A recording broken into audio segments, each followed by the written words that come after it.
Back when I built my home theater for the first time, I wanted the top-end JVC projector, and I couldn't do it. I think I ended up with the X790 instead of the X990.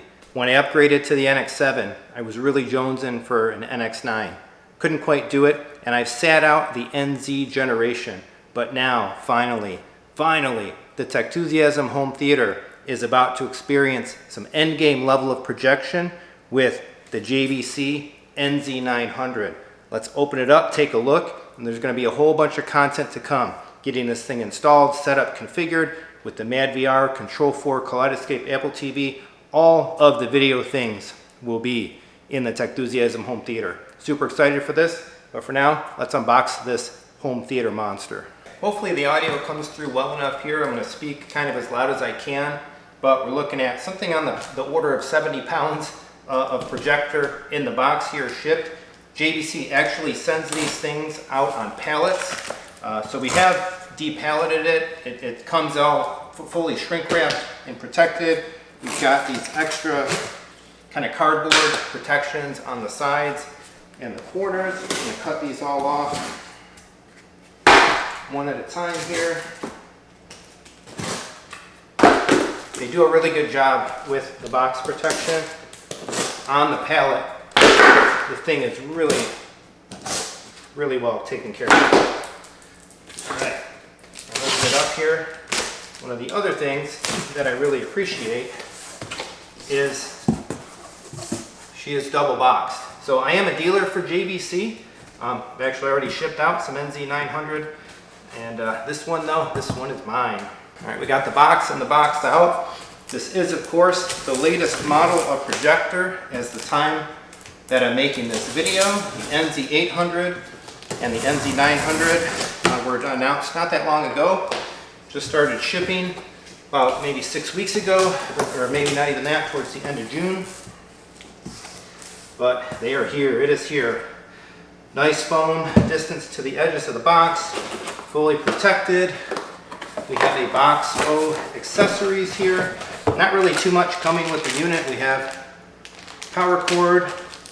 We have a remote that looks very much like the NX remote. Not really noticing any major changes there. Some batteries and some documentation. That's really it. You can bring your own HDMI cables, bring your own sources, bring your own mounting pieces, whatever you may need for your installation. Corner pieces of foam come off. Make sure we kind of keep these in the same positions. Try and keep them in the same positions for when they go back in the box. Wow, this thing's big, holy cow. Oh. And there we go. All right, let's get the foam wrap off here. Get on to the main event. This is a 4K, native 4K laser projector, 8K E-shift no less, HDR on the order of 3,000 lumens of brightness, 100mm lens, HDMI 2.1, all the trimmings and all the fixins. And here we are, nice close up. Got these big vents here on the front, brings in air from the back, blows it out the front, lens cover.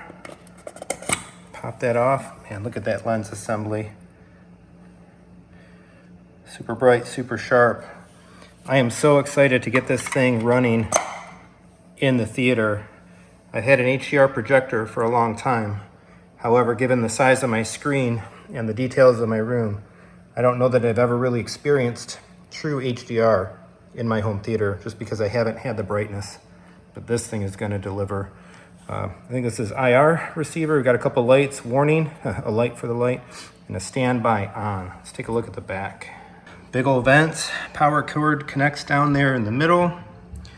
We've got ports for 3D, still supports 3D.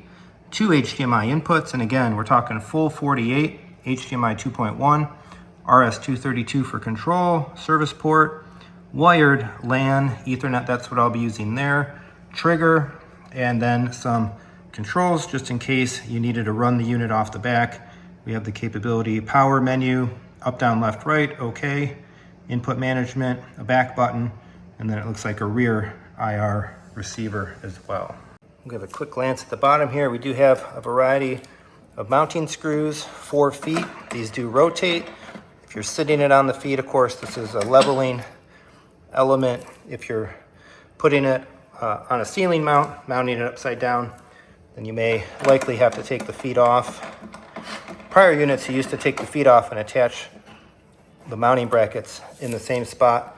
I think in this case, we've got some stronger mounting points because this is a big, beefy projector. Now this will be going back in the same cubby that I had relocated my NX7 into a little while ago. Temperatures, everything proved to be perfectly fine with that setup. I expect it to be the same with the NZ900. Spacing, my install, everything, I should be able to just lift it up, set it right in there. So the ceiling mount is gone. I patched it up, painted it up, and we've got our porthole available. Room for air to kind of filter around behind the curtain and all that stuff. Again, I've measured temperatures through movies, through usage, through content. Everything's been okay with the NX7 in there. We'll see how the NZ900 fares. At some point in time, I will get this whole seamstressed up quite a bit better, get it finished, get it looking nicer than just kind of a cutout, a droopy looking cutout porthole. But that's to come once the installation is settled and everything is looking good the way that I want it to be. And there we are, we're in. A little dark to see in there behind me, but got this whole closet all the way up, ventilation all around. I'll deal with more if I need to. Got my temperature sensor in there, ready to fire this thing up, set it up. I'm going to be going live. There'll be a whole live stream all about configuration, settings, options, menus, Mad VR setup, Kaleidoscape setup, Apple TV setup. I'll be doing all of it in discrete videos as well. HDR, performance, brightness, measurements, everything will be coming all about the JVC NZ900. I hope this big boy stays in here for a while. JVC, give us a few years before we get new models again, please, and add a whole bunch of awesome firmware features. One of the things that I've liked about being a JVC owner all these years is the way that the units are supported and all the cool stuff that has come in years post-release via firmware updates. So I appreciate you checking this quick unboxing out. If you're interested in anything in the JVC lineup, an NZ900 or something else, reach out, Jeremy at Techthusiasm.net. Go to www.techthusiasm.net. Fill out the contact form. Get in touch. I can help you with this. I can help you with Kaleidoscape. I can consult for other home theater needs. I got a whole bunch of friends in the business that I can refer you to for help, gear, whatever it is you're doing. If you'd like to support the channel, that's the best way. Otherwise, hey, please use my other affiliates. All of that stuff down in the description. Leave a super thanks, become a channel member, all the cool things. Man, I'm sweating. I got to wipe the sweat off. I got to sit down here and fire this thing up for the first time and get ready for tonight's live stream. Thanks so much for watching. Please do all that regular YouTube stuff. Like, subscribe, hit the bell, share the video. Leave a comment. Let's discuss the JVC NZ900. Do you have one? Do you want one? What are you running in your home theater? What is your next projector upgrade? Sound off in the comments and let's have a conversation. Thanks so much for watching. Come on back for end game level home theater discussion and fun. Thanks.